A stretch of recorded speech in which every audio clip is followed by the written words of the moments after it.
നമ്മൾ usually start ചെയ്യാറ് 1 വീക്കിലാണ് start ചെയ്യുന്നത്. പക്ഷേ ഈ സമയം നമ്മൾ സ്റ്റാർട്ട് ചെയ്യുന്നത് 1 മന്തിലാണ്. അതിന് കാരണങ്ങൾ എന്താന്നുള്ളത് നമ്മൾ പറഞ്ഞുതരാം. ആദ്യമായിട്ട് എടുത്തിരിക്കുന്നത് 1 മന്തിന്റെ ക്യാൻഡിലിലാണ് അല്ലെങ്കിൽ 1 മന്തിന്റെ ചാർട്ടിലാണ് എടുത്തിരിക്കുന്നത്. എല്ലാവർക്കും അറിയാവുന്നത് പോലെ തന്നെ മാർക്കറ്റ് കഴിഞ്ഞ ദിവസങ്ങളിൽ നല്ല രീതിയിൽ ഒരു അപ്പ് ട്രെൻഡ് തന്നുകൊണ്ടേയിരിക്കുകയാണ്. അതിന്റെ ഒരു കണ്ടിന്യൂഷൻ എന്ന രീതിയിൽ ഈ ഒരു മന്തിന്റെ ക്യാൻഡിലാണിത്. ഈ ഒരു മന്തിന് നല്ല രീതിയിലുള്ള ഒരു സ്ട്രെങ്ത് കിട്ടിയ ക്യാൻഡിൽ, അതായത് വളരെ സ്ട്രോങ് ആയിട്ടുള്ള ഒരു ക്യാൻഡിൽ ഓൾ ടൈം ഹൈനെ അപ്രോച്ച് ചെയ്യാണ്. ഓൾ ടൈം ഹൈനെ മാർക്ക് ചെയ്യുന്നുണ്ട്. ഓൾ ടൈം ഹൈയുടെ ഷോർട്ട് ഫോം ATS എന്നാണ്. അതുപോലെ തന്നെ ഈ മന്തിന്റെ ക്യാൻഡിൽ ഹൈനെയും ലോയിനെയും മാർക്ക് ചെയ്യുന്നുണ്ട്. ഇനി മന്ത്ലി അനാലിസിസിന്ന് നമുക്ക് പതുക്കെ വീക്കിലി, ഡെയിലി അതുപോലെ 4 ഹവറിലേക്ക് കടക്കാം. ആദ്യം തന്നെ മന്ത്ലി അനാലിസിസിൽ നേരത്തെ പറഞ്ഞ പോലെ തന്നെ ഇവിടെ നിന്ന് നല്ലൊരു സ്ട്രക്ചറൽ ബ്രേക്ക് തന്ന് വളരെ സ്ട്രോങ് ആയിട്ടുള്ള ഒരു ഇമ്പൾസീവ് ക്യാൻഡിൽ തന്നിട്ടുണ്ട്. ഇത് എന്തിനാണ് മാർക്ക് ചെയ്യുന്നതെന്നെല്ലാം പിന്നെ ഞാൻ പറഞ്ഞുതരാം. അതിനുശേഷം ക്യാൻഡിൽസ് 1, 2, 3 ക്യാൻഡിൽസ് 3 മന്ത് ക്യാൻഡിൽസ് മോളിലേക്ക് പോകാനുള്ള ശ്രമം നടത്തിയിട്ടുണ്ട്. ആദ്യത്തെ മന്തിൽ പോയത് നല്ല രീതിയിൽ റിജക്ഷൻ തന്നിട്ടുണ്ട്. നോക്കിയാൽ കാണാം. വലിയ റിജക്ഷൻ തന്നെയാണ് തന്നിരിക്കുന്നത്. ഒരു 50% താഴെ റിജക്ഷൻ തന്നിട്ടുണ്ട്. പിന്നത്തെ ഒരു ക്യാൻഡിലും അതുപോലെ തന്നെ വന്നിരിക്കുന്നത് 50% താഴെ തന്നെയാണ് അതും തന്നിരിക്കുന്നത്. ആ 2 ക്യാൻഡിലിന്റെ ഫലമാണ് അല്ലെങ്കിൽ ആ റിസൾട്ട് ആണ് പിന്നത്തെ മന്ത്. അതായത് ലാസ്റ്റ് മന്ത് എന്ത് സംഭവിച്ചു? ഒരു കൺസോൾട്ടേഷൻ ക്യാൻഡിലാണ് തന്നിരിക്കുന്നത്. കൺസോൾട്ടേഷൻ മീൻസ് എന്താണ്? ഇൻഡിസിഷൻ ക്യാൻഡിലാണ്. മുകളിലോട്ടോ താഴോട്ടേക്കോ പോവാത്ത രീതിയിലുള്ള ഒരു ഇൻഡിസിഷൻ ക്യാൻഡിലാണ് തന്നിരിക്കുന്നത്. ഇനി ഈ മാസം മാർക്കറ്റ് ഓപ്പൺ ചെയ്തിരിക്കുന്നത് നോക്കുകയാണെങ്കിൽ കാണാം. ഈ ഇൻഡിസിഷൻ ക്യാൻഡിലിന്റെ താഴോട്ട് ജസ്റ്റ് ഒന്ന് താഴോട്ട് ഇറങ്ങിയിട്ട് അതിന്റെ മുകളിലേക്ക് എടുത്തിട്ടാണ് പോയിരിക്കുന്നത്. അതായത് നമുക്ക് മനസ്സിലാക്കാൻ കഴിയുന്നത് എന്താന്ന് വെച്ചിട്ടുണ്ടെങ്കിൽ മാർക്കറ്റ് ഈ ഒരു മാസം ഇവിടെ നിന്ന് ക്ലിയർ ആയിട്ടുള്ള സപ്പോർട്ട് എടുത്തിട്ടുണ്ട് എന്നാണ് നമുക്ക് മനസ്സിലാക്കാൻ കഴിയുന്നത്. ആ സപ്പോർട്ടിനെ മാർക്ക് ചെയ്യുന്നുണ്ട്. അതുപോലെ തന്നെ ഡെഫിനറ്റ്ലി സപ്പോർട്ട് മാർക്ക് ചെയ്യുന്ന സമയത്ത് നമുക്ക് എന്ത് ചെയ്യണം? റെസിസ്റ്റൻസും വേണം. റെസിസ്റ്റൻസ് നോക്കുന്നത് മാർക്കറ്റ് അപ്രോച്ച് ചെയ്ത് ഇത് നോക്കിയാൽ കാണാം. മന്ത് ഹൈ എന്ന് പറയുന്നത് ഈ കറന്റ്ലി വീക്കിന്റെ ഹൈയിലാണ് മന്ത് ഹൈ ഉണ്ടായിരിക്കുന്നത്. ആ മന്ത് ഹൈ അപ്രോച്ച് ചെയ്യുന്നത് എവിടേക്കാണ്? All time ഹൈയിലേക്കാണ്. ഡെഫിനറ്റ്ലി എല്ലാവർക്കും അറിയാവുന്ന പോലെ തന്നെ ഓൾ ടൈം ഹൈയിൽ എന്തുണ്ടാവും? സെല്ലേഴ്സ് ഉണ്ടാവും. അപ്പോൾ ആ ഒരു ഏരിയനെ മാർക്ക് ചെയ്യുന്നുണ്ട്. നോക്കിയാൽ കാണാം. ഈ ഒരു ഏരിയയിൽ നിന്ന് മാർക്കറ്റ് റിജക്ഷൻ തന്നു. ഒരു ചെറിയ റിജക്ഷനോട് കൂടിയാണ് നിൽക്കുന്നത്. അപ്പോൾ ഓൾ ടൈം ഹൈനെ നമ്മൾ മാർക്ക് ചെയ്യുന്നത് റെസിസ്റ്റൻസ് ആയിട്ട് മാർക്ക് ചെയ്യുന്നുണ്ട്. ഇനി പ്രധാനപ്പെട്ട ഏരിയകൾ എന്ന് പറയാനുള്ളത് നമ്മൾ ഇംബാലൻസ് ആണ് ആക്ച്വലി മാർക്ക് ചെയ്യേണ്ടത്. ഇംബാലൻസ് മാർക്ക് ചെയ്യുന്നതെന്ന് വെച്ചാൽ ഒരു ഇംബാലൻസ് മാർക്ക് ചെയ്ത് ഞാനിവിടെ അത് വലിയൊരു ഇമ്പൾസീവ് മൂവ്മെന്റോടുള്ള ഇംബാലൻസ് ആയിരുന്നു. നെക്സ്റ്റ് ഒരു ഇംബാലൻസ് എന്ന് പറഞ്ഞാൽ അതിന് തൊട്ട് മുകളിലുള്ള ഇംബാലൻസ് ആണ്. അതിനെയും നമ്മൾ മാർക്ക് ചെയ്യുന്നുണ്ട്. ഇംബാലൻസ് ആയിട്ട് മാർക്ക് ചെയ്യുന്നുണ്ട്. ഏറെക്കുറെ മന്ത്ലിയുള്ള പ്രധാനപ്പെട്ട ഏരിയകളെല്ലാം മാർക്ക് ചെയ്തിട്ടുണ്ട്. ഇനി മന്തിൽ ഈ ആഴ്ച ക്ലോസ് ചെയ്ത ഏരിയ ആണ് ഞാൻ ഇപ്പോൾ മാർക്ക് ചെയ്യാൻ പോകുന്നത്. മന്തിന്റെ ക്യാൻഡിൽ സ്റ്റിക്സ് നോക്കിയിട്ടാണ് ചെയ്യുന്നത്. അത് വീക്കിലിക്ക് വരുമ്പോൾ എങ്ങനെ ഉപയോഗിക്കാം അല്ലെങ്കിൽ എങ്ങനെ ഉപകാരപ്പെടും എന്നുള്ളത് നമുക്ക് മനസ്സിലാവും. അതിന് വേണ്ടിയിട്ട് ഞാൻ എന്ത് ചെയ്യണം? വീക്കിലിയിലേക്ക് ഷിഫ്റ്റ് ചെയ്യാണ്. വീക്കിലിയിലേക്ക് ഷിഫ്റ്റ് ചെയ്യുന്ന സമയത്ത് പഴയ പോലെ തന്നെ എന്താണ് ഇവിടെ നിന്ന് നല്ലൊരു എന്ത് കിട്ടിയിട്ടുണ്ട്? നല്ലൊരു ഇമ്പൾസീവ് മൂവ്മെന്റ് കിട്ടിയിട്ടുണ്ട്. അതിനുശേഷം ചെറിയൊരു കൺസോൾട്ടേഷൻ സംഭവിച്ചിട്ടുണ്ട്. ഒരു 1 വീക്ക് എന്തുണ്ട്? ഒരു കൺസോൾട്ടേഷൻ 1 വീക്ക് ആൻഡ് 2 വീക്ക് ഒരു കൺസോൾട്ടേഷൻ സംഭവിച്ചിട്ടുണ്ട്. ഒരു ബെയറിഷ് ക്യാൻഡിൽ തന്നിട്ടുണ്ടായിരുന്നു. മറ്റേത് എന്തായിരുന്നു? മുകളിൽ നിന്ന് നല്ല രീതിയിലുള്ള ഒരു പുഷ് തന്നിട്ടുണ്ടായിരുന്നു. പുഷ് തന്നാലും നെക്സ്റ്റ് വീക്ക് മുകളിലോട്ട് പോയി. മുകളിലോട്ട് പോകുമ്പോൾ അപ് ട്രെൻഡിലേക്ക് തന്നെയാണ് പോയിരിക്കുന്നത്. അപ് ട്രെൻഡിൽ പോയി കഴിഞ്ഞതിന് ശേഷം ഇവിടെ ഒരു കൺസോൾട്ടേഷൻ നടന്നിട്ടുണ്ട്. ആ ഒരു സമയത്ത് അപ് ട്രെൻഡിലേക്ക് പോകുന്ന സമയത്ത് ഓൾ ടൈം ഹൈ ഇതായിരുന്നു ഓൾ ടൈം ഹൈ. ആ ഓൾ ടൈം ഹൈനെ ബ്രേക്ക് ചെയ്ത് മാർക്കറ്റ് എന്ത് സംഭവിച്ചിട്ടുണ്ട്? അവിടെ നിന്ന് താഴോട്ട് വന്നിട്ടുണ്ട്. അതായത് നേരത്തെ മാർക്ക് ചെയ്ത ഏരിയ ഇപ്പോ മന്ത്ലി നമുക്ക് റിജക്ഷൻ കിട്ടിയ ഏരിയ വളരെ സ്ട്രോങ് ആയിട്ടുള്ള റെസിസ്റ്റൻസ് ആണ് കാണിക്കുന്നത്. അത് എന്തുകൊണ്ടാന്ന് പറഞ്ഞാൽ ഇവിടെ നിന്ന് ഒരു ഇത് ബ്രേക്ക് ചെയ്ത് മുകളിലോട്ട് പോയിട്ട് അവിടെ നിന്ന് റിജക്ഷൻ തന്നു. റിജക്ഷൻ ഒരു കണ്ടിന്യൂവേഷൻ കിട്ടി. വലിയൊരു എൻഗൾഫിംഗ് ക്യാൻഡിൽ കിട്ടി. എൻഗൾഫിംഗ് ക്യാൻഡിൽ കിട്ടിയതിന് ശേഷം മാർക്കറ്റ് താഴോട്ടേക്ക് വന്നു. താഴോട്ടേക്ക് വന്നിട്ട് ഈ സപ്പോർട്ട് ഏരിയയുടെ അടുത്തായിട്ട് വന്നു. ഏത് സപ്പോർട്ട് ഏരിയ? നമ്മൾ നേരത്തെ മാർക്ക് ചെയ്ത എൻഗൾഫിംഗ് ഏരിയയുടെ അടുത്തോട്ട് വന്നു. അതിന് തൊട്ട് മുന്നേ ഒരു ക്യാൻഡിൽ, അതായത് ഇവിടുന്ന് റിജക്ഷൻ കിട്ടിയ ക്യാൻഡിൽ സപ്പോർട്ട് ഇവിടെ വന്ന് എൻഗൾഫിംഗ് ടച്ച് ചെയ്തുകൊണ്ടാണ് എന്ത് സംഭവിച്ചത്? ഈ ഒരു മാർക്കറ്റ് ഇങ്ങോട്ട് അടുത്തോട്ട് വരാതിരുന്നത്. പകരം എന്ത് ചെയ്തു? ഈ ഒരു ക്യാൻഡിലിനെ സപ്പോർട്ട് എടുത്ത് ബ്ലാക്ക് ക്യാൻഡിലിനെ സപ്പോർട്ട് എടുത്ത് മാർക്കറ്റ് മുകളിലോട്ട് പോയി.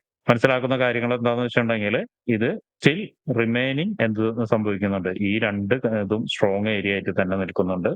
മന്തിന്റെ ഇംബാലൻസും അതുപോലെ തന്നെ മന്തിന്റെ സപ്പോർട്ട് ഏരിയയും എന്തിനെ സപ്പോർട്ട് ചെയ്യുന്നുണ്ട്? വീക്കിലിയുടെ സപ്പോർട്ടിനെ വെയിറ്റ് ചെയ്യുന്നുണ്ട്. വീക്കിലിയുടെ സപ്പോർട്ടിൽ വരുന്നുണ്ട്. അതുപോലെ തന്നെ മന്തിന്റെ ഇംബാലൻസും വീക്കിലിയുടെ ഏരിയയിൽ വരുന്നുണ്ട്. അപ്പൊ രണ്ടിലും ഒരേ ഇതായിട്ട് വരുന്നത്. അപ്പൊ ഈ ഏരിയനെ നമുക്ക് എന്ത് ചെയ്യാം? വളരെ സ്ട്രോങ് ആയിട്ടുള്ള ഒരു സപ്പോർട്ട് ഏരിയ ആയിട്ട് കണക്കൂട്ടാം ഈ ഏരിയനെ. കാരണം എന്താണ്? ഇത് മന്തിന്റെയാണ്. ഞാൻ പുതിയതായിട്ട് വരച്ചതല്ല. ഇത് മന്തിന്റെയാണ്. രണ്ടും വീക്കിലിയിലുണ്ട്. അപ്പൊ അതുകൊണ്ടായിരിക്കാം നമുക്കൊരു സ്ട്രോങ് ആയിട്ടുള്ള ഒരു ഏരിയ ആയിട്ട് നമുക്ക് ഇതിനെ കണക്കൂട്ടാം. അപ്പൊ അതുകൊണ്ട് ഞാനിവിടെ ഒരു സ്ട്രോങ് ഏരിയ ആയിട്ട് ഞാൻ മാർക്ക് ചെയ്യുന്നുണ്ട്.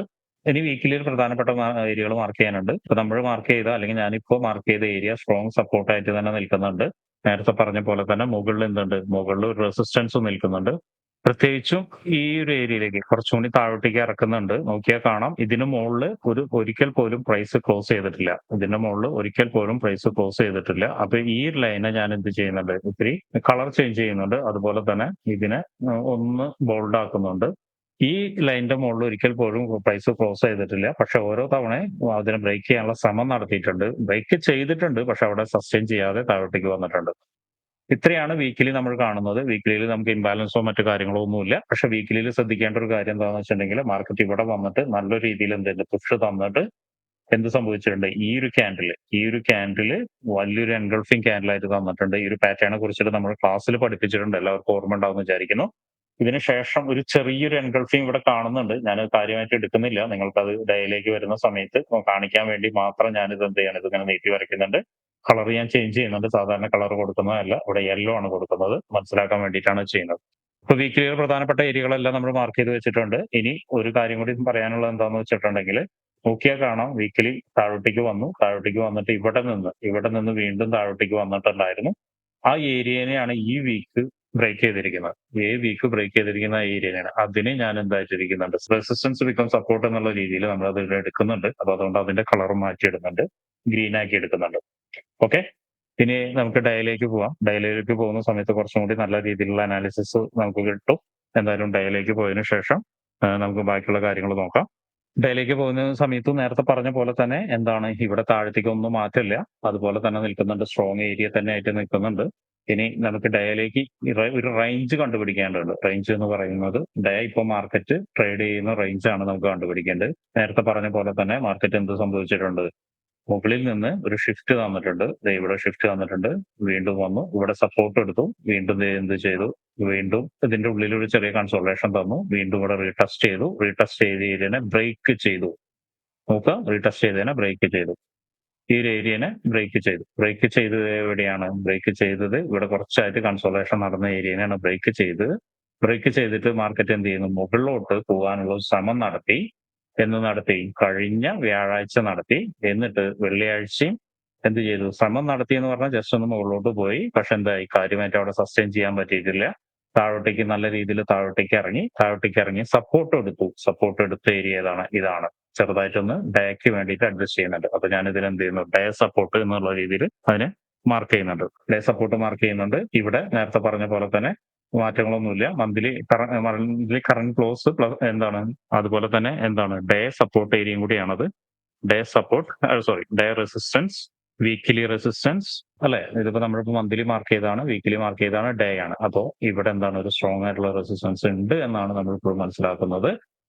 അപ്പൊ ഈ ആഴ്ചത്തെ ഒരു വ്യൂ കാണുന്നത് അല്ലെങ്കിൽ ഈ ആഴ്ച ട്രേഡ് ചെയ്യാനുള്ള ഒരു സാധ്യതയാണ് ഇനി നമുക്ക് നോക്കേണ്ടത്. ഈ ആഴ്ച ട്രേഡ് ചെയ്യാനുള്ള കൂടുതൽ സാധ്യത എന്ന് പറയുന്നത് മാർക്കറ്റ് ഇതിനെ ബ്രേക്ക് ചെയ്യാനായിരിക്കും ഒരു ശ്രമം നടത്തുന്നത്. അതെന്തുകൊണ്ട് എന്ന് പറഞ്ഞാൽ പലതവണ ഞാൻ മുന്നും പറഞ്ഞിട്ടുണ്ട്. ഇവിടെയൊക്കെ നോക്കിയാൽ കാണാം താഴെ വന്ന് സ്പോട്ട് എടുത്ത് മുകളിലോട്ട് പോകുന്ന ഒരു ക്യാൻഡിൽ പോലും ഒരു കൃത്യമായ ഒരു പാറ്റേൺ ഇല്ലാതെയാണ് പോയിരിക്കുന്നത്. നോക്കിയാൽ കാണാം ഇവിടുന്ന് എൻഗൾഫിംഗ് തന്നു. പക്ഷെ ഇവിടുന്ന് പതുക്കെ എന്ത് ചെയ്തു? മാർക്കറ്റ് പതുക്കെ ബിൽഡ് ചെയ്തിട്ട് മുകളിൽ പോയത് റിജക്ഷൻ കിട്ടി. വീണ്ടും താഴോട്ടേക്ക് വന്നു. താഴോട്ടേക്ക് വരുന്ന സമയത്ത് എൻഗൾഫിംഗ് ചെയ്തു. പതുക്കെ ബിൽഡ് ചെയ്തിട്ടാണ് മുകളിലേക്ക് പോയത്. വീണ്ടും റിജക്ഷൻ കിട്ടി. ഇവിടെ സംഭവിച്ചിരിക്കുന്ന മാത്രം ഒരു വ്യത്യാസമുണ്ട്. കാരണം എന്താണ്? ഇവിടെ നല്ല രീതിയിൽ എൻഗൾഫിംഗ് തന്നു. അതിനുശേഷം നമുക്കൊരു 3 ദിവസം കൺസോളേഷൻ തന്നു. അതിനെ നല്ല രീതിയിൽ ബ്രേക്ക് ചെയ്തു. വീണ്ടും കൺസോളേഷൻ തന്നു. അതിനെ നല്ല രീതിയിൽ ബ്രേക്ക് ചെയ്തു. വീണ്ടും 2 ദിവസം കൺസോളേഷൻ തന്നു. അതിനെ നല്ല രീതിയിൽ ബ്രേക്ക് ചെയ്തു. എന്ന് പറഞ്ഞാൽ പോകുന്നത് ട്രെൻഡ്, ബേസ്, വീണ്ടും ട്രെൻഡ്, ബേസ്, വീണ്ടും ട്രെൻഡ്, വീണ്ടും ബേസ്, വീണ്ടും എന്താണ് സംഭവിക്കുന്നത്? ട്രെൻഡിലേക്കാണ് പോകുന്നത്. ആ ട്രെൻഡാണ് ഇപ്പോൾ ഇവിടെ നിൽക്കുന്നത്. അതിനുശേഷം ഒരു ബേസ് ക്രിയേറ്റ് ചെയ്യാനായിരിക്കും ശ്രമിക്കുക എന്നുള്ളതാണ് ഈ ആഴ്ച ഒരു വ്യൂ ആയിട്ട് കാണുന്നത്. ആ ബേസ് മിക്കവാറും ബേസ് ക്രിയേറ്റ് ചെയ്യാൻ മിക്കവാറും ഇതിൽ തന്നെ ആയിരിക്കാം.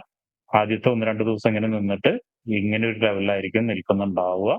എന്ന് വെച്ചാൽ ആദ്യത്തെ ഒരു ദിവസം വീണ്ടും ഒരുപക്ഷെ താഴോട്ടേക്ക് ഇറങ്ങി കഴിഞ്ഞതിന് ശേഷം ഒരു വരവും കൂടി 1-2 ദിവസം, ഒരു ദിവസം എന്നല്ല 1-2 ദിവസം ഇറങ്ങിയതിനു ശേഷം പതുക്കെ സപ്പോർട്ട് എടുത്തിട്ട് ചിലപ്പോ ഇതിന്റെ ഉള്ളിൽ ഇങ്ങനെ ട്രേഡ് ചെയ്യാനുള്ള സാധ്യതയുണ്ടാവും. സോ നോക്കുക, ഇവിടുന്ന് ഒരു ട്രെൻഡ് ലൈനോട് കൂടി ആ ഒരു ട്രെൻഡ് ലൈൻ നമുക്ക് സപ്പോർട്ട് എങ്ങനെ എടുക്കാൻ നോക്കില്ലേ? ഈ ഒരു ട്രെൻഡ് ലൈനിന്റെ ഉള്ളിൽ ട്രെൻഡ് ലൈനോട് കൂടി അപ്പ് ക്രിയേറ്റ് ചെയ്തിട്ടായിരിക്കും നിൽക്കുന്നുണ്ടാവുക. അങ്ങനെയാണെങ്കിൽ മോസ്റ്റ് പ്രോബബ്ലി ഈ വ്യാഴാഴ്ച അല്ലെങ്കിൽ വെള്ളിയാഴ്ച ഇവിടെ നിന്നൊരു ഓൾ ടൈം ഹൈനെ ബ്രേക്ക് ചെയ്യാനുള്ള സാധ്യത വളരെ കൂടുതലാണ്. ആദ്യത്തെ സാധ്യതയാണ് പറയുന്നത്. ഇനി രണ്ടാമത്തെ സാധ്യത പറയണമെങ്കിൽ നമുക്ക് കുറച്ചും കൂടി ചെറിയ ടൈം ഫ്രെയിമിലേക്ക് പോവാം. 2 സാധ്യതയും കൂടി ചെറിയ ടൈം ഫ്രെയിമിലേക്ക് പോവാം എന്ന് പറയാനുള്ള കാരണം എന്താന്ന് വെച്ചിട്ടുണ്ടെങ്കിൽ ഇപ്പോ ഒരു സെല്ലിംഗ് പ്രഷർ കാര്യമായിട്ടില്ല. ഈ ക്യാൻഡിൽ നോക്കിയാൽ കാണാം വളരെ സ്ട്രോങ് ആയിട്ടുള്ള ക്യാൻഡിലാണ്. നേരത്തെ പറഞ്ഞ പോലെ തന്നെ നല്ല സ്ട്രോങ് ആയിട്ടുള്ള ഒരു മെത്തേഡിലാണ് മാർക്കറ്റ് ഇപ്പൊ അപ്രോച്ച് ചെയ്യുന്നത്. അപ്പൊ സെല്ലിംഗ് പ്രഷറും കൂടി നമുക്ക് നോക്കേണ്ടതുണ്ട്. അപ്പോൾ സെല്ലിംഗ് പ്രഷർ നോക്കാൻ വേണ്ടിയിട്ട് നമുക്ക് എന്ത് ചെയ്യാം, 4 ഹവറിലേക്ക് പോവാം. 4 ഹവറിൽ പോകുന്ന സമയത്ത് നേരത്തെ പറഞ്ഞ ഒരു കാര്യം ഇവിടെ സംഭവിച്ചിട്ടുണ്ട്. നേരത്തെ പറഞ്ഞിട്ടുണ്ടായിരുന്നത് എന്താണ്, ഇവിടെ വന്നിട്ട് സപ്പോർട്ട് എടുത്ത് മാർക്കറ്റ് മുകളിലോട്ട് പോയിട്ടുണ്ട് എന്ന് പറഞ്ഞിരുന്നു. അപ്പോ ഇതിനെ നോക്കുകയാണെങ്കിൽ 4 ഹവറിലേക്ക് നോക്കുകയാണെങ്കിൽ ഒരു കാര്യം കൂടി നമുക്ക് ക്ലിയർ ആണ്. എന്താണ്, വീണ്ടും നേരത്തെ പറഞ്ഞ പോലെ തന്നെ ഒരു ആക്ച്വൽ ലെവലിലല്ല ട്ടോ ഞാനിപ്പോ വരയ്ക്കുന്നത്. നിങ്ങൾക്ക് മനസ്സിലാവാൻ വേണ്ടിയിട്ടാണ്. മാർക്കറ്റ് ഇതിനെ ബ്രേക്ക് ചെയ്തിട്ട് ഇവിടെ സപ്പോർട്ട് എടുത്തു. സപ്പോർട്ട് എടുത്തിട്ട് വീണ്ടും അപ്രോച്ച് ചെയ്യുന്നത് മുകളിലേക്ക് തന്നെയാണ്. അപ്രോച്ച് ചെയ്യുന്ന സമയത്ത് നമുക്ക് എന്താ കിട്ടിയിരിക്കുന്നത്, ലാസ്റ്റ് 4 ഹവറിൽ കഴിഞ്ഞ ദിവസത്തെ ലാസ്റ്റ് 4 ഹവറിൽ ഒരു ബെയറിഷ് ക്യാൻഡിലാണ് കിട്ടിയിരിക്കുന്നത്. പക്ഷേ ആ ബെയറിഷ് ക്യാൻഡിൽ എവിടം വരെ വരാം, ട്രെൻഡ് കണ്ടിന്യൂ ചെയ്യാൻ പറ്റുമോ എന്നുള്ളതാണ് നമ്മൾ എടുത്ത് നോക്കുന്നത്. അത് വരാനുള്ള സാധ്യത നേരത്തെ പറഞ്ഞ പോലെ തന്നെ ഈ ഒരു ഏരിയയിലേക്ക് ആയിരിക്കാം. ആ ഏരിയയിലേക്ക് വരുന്നതിന് എവിടെ ഐ മീൻ ആ ഏരിയയിൽ വന്നു കഴിഞ്ഞാൽ ആക്ച്വലി അവിടുന്ന് റിവേഴ്സൽ കിട്ടുമോ അല്ലെങ്കിൽ കിട്ടാനുള്ള സാധ്യത ഏരിയ ഏതാന്നുള്ളത് നമ്മൾ മാർക്ക് ചെയ്യണം. നോക്കിയാൽ കാണാം എന്താണ്, ഇവിടെ നിന്നൊരു ക്ലിയർ ട്രെൻഡാണ് തന്നിരിക്കുന്നത്. ഇതിന്റെ ഒരു പുൾ ബാക്ക് തന്നിട്ടുണ്ട്. പുൾ ബാക്ക് തന്നിട്ട് വീണ്ടും മാർക്കറ്റ് അപ്രോച്ച് ചെയ്തിട്ടുണ്ട് മുകളിലോട്ട്. ഇത് ഇവിടെ നിൽക്കുന്ന ഒരു ബെയറിഷ് ആണ്. നേരത്തെ പറഞ്ഞ പോലെ അല്ലെങ്കിൽ മുന്നേ വൺ വീക്കിൽ പറഞ്ഞ പോലെ, മന്ത്ലി പറഞ്ഞ പോലെ എന്താണ്, വളരെ സ്ട്രോങ് ആയിട്ടുള്ള ഒരു റെസിസ്റ്റൻസ് ഏരിയയാണ്. പ്രൈസ് ഒരിക്കൽ പോലും ഇതിന്റെ മുകളിൽ ക്ലോസ് ചെയ്തിട്ടില്ല റെഡ് ലൈന്റെ. അപ്പോ ഇതിനെ ബ്രേക്ക് ചെയ്യണമെങ്കിൽ പോലും എന്താണ്, മാർക്കറ്റിന് ഒരു സ്ട്രെങ്ത് കിട്ടണം. ആ സ്ട്രെങ്ത് കിട്ടണമെങ്കിൽ മിനിമം മാർക്കറ്റ് എന്ത് ചെയ്യണം, ഇതിന്റെ താഴെ ഈ ഒരു ഗ്രീൻ ലൈനിന്റെ താഴോട്ടേക്ക് വരാനുള്ള സാധ്യതയാണ് വളരെ കൂടുതൽ കാണുന്നത്. അങ്ങനെ വരികയാണെങ്കിൽ ഉള്ള പ്രധാനപ്പെട്ട ഏരിയകളാണ് മാർക്ക് ചെയ്യുന്നത്. ഒന്നാമത്തെ ഏരിയ സപ്പോർട്ട്, രണ്ടാമത്തെ ഏരിയ സപ്പോർട്ട്, മൂന്നാമത്തെ ഏരിയ ഇതാണ് കാണുന്നത്. മൂന്നാമത്തെ ഏരിയയിലേക്ക് വരാനുള്ള സാധ്യത വളരെ കുറവായിരിക്കും. കാരണം എന്താന്ന് വെച്ചിട്ടുണ്ടെങ്കിൽ ഇവിടെ നിന്ന് തന്നെ മാർക്കറ്റ് താഴോട്ട് വരുന്ന സമയത്ത് എന്തായിരിക്കും, മാർക്കറ്റിന്റെ ഏകദേശം ഒരു സ്ട്രക്ചറൽ ചേഞ്ച് സംഭവിച്ചിട്ടുണ്ടായിരിക്കും. അപ്പോ ഒരുപക്ഷെ ഇതിന്റെ ഉള്ളിൽ തന്നെ വെച്ചിട്ട് ബയേഴ്സ് സ്ട്രോങ് ആവുകയും ഇവിടെ നിന്ന് മാർക്കറ്റ് മുകളിലോട്ട് കൊണ്ടുപോകാനുള്ള സാധ്യതയും വളരെ കൂടുതലാണ്. ഇവിടേക്ക് നോക്കുമ്പോൾ തന്നെ ഞാനിപ്പോ സപ്പോർട്ട് മാർക്ക് ചെയ്തതിന്റെ ഇടയിൽ പ്രധാനപ്പെട്ട ഒരു ഏരിയ കൂടി ഉണ്ട്. നിങ്ങൾക്ക് നോക്കിയാൽ കാണാം, ഇതായിരുന്നു ഹൈ ക്രിയേറ്റ് ചെയ്തിരുന്നത്. അവിടെ തന്നെ ഇംബാലൻസ്, ഒരു ചെറിയൊരു ഇംബാലൻസ് എടുക്കാനുണ്ട്. അതിനും കൂടി ഞാൻ മാർക്ക് ചെയ്യുന്നുണ്ട്. അപ്പൊ ഈ ഒരു ഇംബാലൻസും നമുക്ക് എന്ത് പ്രതീക്ഷിക്കാം, ഇതിനെ ജസ്റ്റ് ഒന്ന് ബ്രേക്ക് ചെയ്തിട്ട് താഴെ വന്നിട്ട് ഇംബാലൻസിനെയും സപ്പോർട്ടിനെയും കൂടി റെപ്രസെന്റ് ചെയ്തിട്ട്, അല്ലെങ്കിൽ റെസ്പെക്ട് ചെയ്തിട്ട്, റെസ്പെക്ട് ചെയ്ത് കഴിഞ്ഞിട്ട് മാർക്കറ്റ് മുകളിലോട്ട് പോകാനുള്ള സാധ്യതയാണ് 4 ഹവറിൽ കാണുന്നത്. ഇവിടെ നിന്ന് മുകളിലോട്ട് പോകാനുള്ള സാധ്യതയാണ് 4 ഹവറിൽ പോകുന്നത്. അപ്പോ ഇവിടുത്തെ സെൽ സൈഡ് അല്ലെങ്കിൽ ഇന്നത്തെ ഈ ആഴ്ചയിലെ സെൽ സൈഡ് എന്ന് പറയുന്നത് ഇവിടെ നിന്ന് റേഞ്ച് നമുക്ക് മാർക്ക് ചെയ്തിടാം. ഈ റേഞ്ചിൽ നിന്ന് ഈ റേഞ്ചിൽ നിന്ന് ഈ റേഞ്ച് വരെയാണ് നമ്മൾ എക്സ്പെക്ട് ചെയ്യുന്നത്. ഫസ്റ്റ് റേഞ്ചാണ് ഞാൻ പറയുന്നത്. ഇവിടെ നിന്ന് ഇവിടം വരെയാണ് എക്സ്പെക്ട് ചെയ്യുന്നത്. ഇതും ബ്രേക്ക് ചെയ്യുകയാണെങ്കിൽ ഇവിടം വരെയാണ് എക്സ്പെക്ട് ചെയ്യുന്നത്. അതായത് ഈ ഒരു റേഞ്ചിന്റെ മുകളിൽ നിന്ന് നമുക്കൊരു റിജക്ഷൻ, സ്ട്രോങ് ആയിട്ടുള്ള മറ്റൊരു റിജക്ഷൻ കൂടി കിട്ടിക്കഴിഞ്ഞാൽ മാർക്കറ്റ് ഇവിടം വരെ വരാനുള്ള സാധ്യത വളരെ കൂടുതലാണ്. ആദ്യത്തെ ഞാൻ നേരത്തെ പറഞ്ഞ പോലെ തന്നെ ആദ്യത്തെ എവിടെയായിരിക്കണം, ഇവിടെ ആയിരിക്കണം. രണ്ടാമത്തെയാണ് ഇവിടെ. മൂന്നാമത്തെ നമുക്ക് എന്ത് ചെയ്യാം, മാർക്കറ്റിൽ ഇരുന്നതിന് ശേഷം ഡെയിലി അനാലിസിസിൽ പിടിക്കാം. ഓക്കെ, ഇത്രയാണ് സെൽ സൈഡ് കാണുന്നത്. ഇനി ബൈ സൈഡ് നേരത്തെ പറഞ്ഞിട്ടുണ്ട്, ഒരിക്കൽ കൂടി പറയാം. ബൈ സൈഡിന് സാധ്യത കൂടുതൽ ഈ നേരത്തെ പറഞ്ഞ പോലെ തന്നെ ഇവിടെ നിന്നായിരിക്കാം മുകളിലോട്ട് പോവുക. അല്ലെങ്കിൽ ബൈ സൈഡ് ഒരുപക്ഷെ ഇവിടെ നിന്ന്, ഇപ്പം മാർക്കറ്റ് കറന്റ്ലി നിൽക്കുന്ന ഒരു ഏരിയ എന്ന് പറയുന്ന ഏരിയയിൽ നിന്ന് മാർക്കറ്റ് എന്ത് ചെയ്യും, കുറച്ചുകൂടി മുകളിലോട്ട് പോകും. മുകളിലോട്ട് പോയി കഴിഞ്ഞാൽ ഇതിന്റെ ഉള്ളിൽ ഒരു കൺസോൾട്ടേഷൻ നടത്താനുള്ള സാധ്യത കാണുന്നുണ്ട്. ഏതിന്റെ ഉള്ളിൽ, ഈ ഒരു ഏരിയയുടെ ഉള്ളിൽ 1-2 ദിവസം കൺസോൾട്ടേഷൻ നടത്തിയതിനു ശേഷം, എക്സ്പെഷ്യലി ഇതിന്റെ മുകളിൽ, ഈ വരച്ച ബ്ലാക്ക് ലൈനിന്റെ മുകളിൽ കൺസോൾട്ടേഷൻ നടത്തി കഴിഞ്ഞതിന് ശേഷം ഒരു ചെറിയ റീട്രേസ്മെന്റ് അല്ലെങ്കിൽ ചെറിയ പുൾ ബാക്ക് വീണ്ടും ഇവിടേക്ക് റെഡ് ലൈനിന്റെ മുകളിലേക്ക് വന്നതിന് ശേഷമായിരിക്കാം ഇപ്പൊ കറന്റ്ലി നിൽക്കുന്ന മാർക്കറ്റിൽ നിന്ന് അപ് ട്രെൻഡ് പോവുകയാണെങ്കിൽ സംഭവിക്കാം. ഞാൻ പറഞ്ഞത് എല്ലാവർക്കും മനസ്സിലായെന്ന് തോന്നുന്നു. മാർക്കറ്റ് കുറച്ചുകൂടി മുകളിലേക്ക് പോവാം. ഇതിന്റെ മുകളിൽ ഈ ഒരു ബ്ലാക്ക് ലൈനിന്റെ മുകളിലേക്ക് പോവാം. പോയി കഴിഞ്ഞതിന് ശേഷം 1-2 ദിവസം ഇവിടെ നിന്നതിന് ശേഷം ഒരു ചെറിയ റീട്രേസ്മെന്റ് ഇതിലേക്ക് വരും. ഇതിലേക്ക് വന്നിട്ട് ഇവിടെ നിന്ന് ഈ റെഡ് ലൈനിൽ നിന്ന്, റെഡ് ലൈന് അല്ലെങ്കിൽ റെഡ് ലൈനിന്റെ ഏരിയയിൽ നിന്ന്, ഒരുപക്ഷെ ബ്ലാക്ക് ലൈൻ ആയിരിക്കാം, അല്ലെങ്കിൽ ഇതിന് പോകുന്ന സമയത്ത് നല്ലൊരു സപ്പോർട്ട് നമുക്ക് ക്രിയേറ്റ് ചെയ്ത് തന്നിട്ടുണ്ടെങ്കിൽ നമുക്ക് എന്തായിരിക്കും, ആ ഒരു സപ്പോർട്ടിൽ നിന്നായിരിക്കും ബൈ എൻട്രി വരിക. ബൈ എൻട്രി അങ്ങനെ വരികയാണെങ്കിൽ എന്തായിരിക്കും, ഓൾ ടൈം ഹൈ ബ്രേക്ക് ചെയ്യും. ഓൾ ടൈം ഹൈ ബ്രേക്ക് ചെയ്ത് കഴിഞ്ഞാൽ പിന്നെ എന്താണ്, ഓപ്പൺ ടാർഗറ്റ് ആണ്. ഓപ്പൺ ടാർഗറ്റ് വന്നാൽ തന്നെ നമുക്ക് പ്രധാനപ്പെട്ട ഒരു ഏരിയ ഇവിടെ കാണുന്നുണ്ട്. എല്ലാവർക്കും നോക്കിയാൽ മനസ്സിലാവും എന്താണ്, 2500 എന്നുള്ള ഒരു എന്താ പറയുക സൈക്കോളജിക്കൽ എമൗണ്ട് ആയിട്ട് കണക്ക് കൂട്ടുന്നുണ്ട്. ഓൾറെഡി ഇന്റർനാഷണൽ മാർക്കറ്റിൽ അതിനെ കുറിച്ചിട്ട് പലരും സംസാരിക്കുന്നുണ്ട്. ഇപ്പൊ 2500 സൈക്കോളജിക്കൽ എമൗണ്ട് ആണ് അവിടേക്ക് എത്താനുള്ള സാധ്യത വളരെ കൂടുതലാണെന്നുള്ളത്. അപ്പൊ അവിടേക്ക് എത്താനുള്ള സാധ്യത കാണുന്നുണ്ട്. പക്ഷെ അടുത്ത ആഴ്ച തന്നെ ആയിരിക്കുമോ എന്ന് പറയാൻ പറ്റില്ല. അത് ചിലപ്പോൾ 1-2 ആഴ്ച എടുത്തായിരിക്കാം. എന്നാലും അവിടേക്ക് എത്താനുള്ള സാധ്യത കാണുന്നുണ്ട്. പക്ഷെ അവിടേക്ക് എത്തിക്കഴിഞ്ഞു കഴിഞ്ഞാൽ ഒരു നല്ല റിവേഴ്സലും കാണുന്നുണ്ട്. കാരണം കഴിഞ്ഞ ദിവസങ്ങളിലും കഴിഞ്ഞ വീക്കിലും ഒക്കെ പറഞ്ഞ പോലെ തന്നെ താഴെയുള്ള ഒരുപാട് ഇംബാലൻസുകളുണ്ട്, സപ്പോർട്ട് ഏരിയകളുണ്ട്. അതൊന്നും മാർക്കറ്റ് എടുത്തിട്ടില്ല. അവിടേക്ക് ചിലപ്പോൾ വന്നേക്കാം. അപ്പൊ 2500 നിന്ന് ചിലപ്പോൾ നല്ലൊരു വീഴ്ച കിട്ടിയേക്കാം. അല്ലെങ്കിൽ അവിടെ നിന്ന് താഴോട്ടേക്ക് ഇറങ്ങിയിട്ട് ഈ കയറിപ്പോയ ഏരിയയിലേക്ക് ഞാൻ പറഞ്ഞു റെഡ് ലൈനിന്റെ മുകളിൽ എന്തെങ്കിലും പാറ്റേൺസോ കാര്യങ്ങളോ ക്രിയേറ്റ് ചെയ്തിട്ടുണ്ടെങ്കിൽ ആ പാറ്റേൺ സപ്പോർട്ട് എടുത്തിട്ട് വീണ്ടും മാർക്കറ്റ് മുകളിലോട്ട് തന്നെ പോയേക്കാം. അപ്പൊ ഇതാണ് ഈ ആഴ്ചയിലെ അനാലിസിസ് വരുന്നത്. ഈ ആഴ്ചയിലെ നമ്മുടെ അനാലിസിസ് ബുള്ളിഷ് ആണോ ബെയറിഷ് ആണോ എന്ന് നോക്കുകയാണെങ്കിൽ ചോദിച്ചു കഴിഞ്ഞു കഴിഞ്ഞാൽ ബുള്ളിഷ് തന്നെയാണ് ഈ ആഴ്ചയിലെ ഓവറോൾ, അല്ലെങ്കിൽ ഈ വീക്കിന്റെ ക്യാൻഡിൽ മിക്കവാറും ബുള്ളിഷ് തന്നെ ആയിരിക്കും എന്നാണ് പറയുന്നത്. പക്ഷെ ഈ റേഞ്ചിന്റെ ഉള്ളിൽ എത്രത്തോളം മാർക്കറ്റ് കൺസോളിഡേറ്റ് ചെയ്യും എന്നതിനെ ബേസ് ആയിട്ടായിരിക്കും ചിലപ്പോൾ നടക്കുക. ചിലപ്പോൾ ആഴ്ച 2, 3, 4 ദിവസം ഇവിടെ കൺസോളിഡേഷൻ നടന്നു കഴിഞ്ഞാൽ നമുക്കൊരു വലിയൊരു ബ്രേക്ക്ഔട്ട് കിട്ടാനുള്ള സാധ്യതയുണ്ട്. എസ്പെഷ്യലി ന്യൂസ് ഡേയ്സ് വരുന്ന വ്യാഴാഴ്ചകളിൽ, വെള്ളിയാഴ്ചകളിൽ സ്ട്രോങ് ന്യൂസുകൾ വരുന്ന ഇമ്പാക്ട്ഫുൾ ന്യൂസ് വരുന്ന വ്യാഴാഴ്ചകളിൽ വ്യാഴാഴ്ചയും വെള്ളിയാഴ്ചയും നമുക്ക് കിട്ടാനുള്ള സാധ്യതയുണ്ട്. ഇതിന്റെ ഉള്ളിൽ കൂടുതൽ കൺസോളേഷൻ അത് മുകളിലോട്ടോ താഴോട്ടോ ആയിരിക്കാം, നമുക്ക് പറയാൻ പറ്റില്ല. അത് ന്യൂസ് ബേസ് ആയിട്ടുള്ള ഒരു ഇതായിരിക്കാം. എന്നാലും എന്റെ ഒരു കൺസെപ്റ്റ് പ്രകാരം അല്ലെങ്കിൽ എന്റെ ഒരു ഇത് പ്രകാരം അനാലിസിസ് പ്രകാരം മാർക്കറ്റ് ഇത്തവണയും ബുള്ളിഷ് തന്നെയാണ് പ്രതീക്ഷിക്കുന്നത്, മുകളിലോട്ട് തന്നെയാണ് പ്രതീക്ഷിക്കുന്നത്.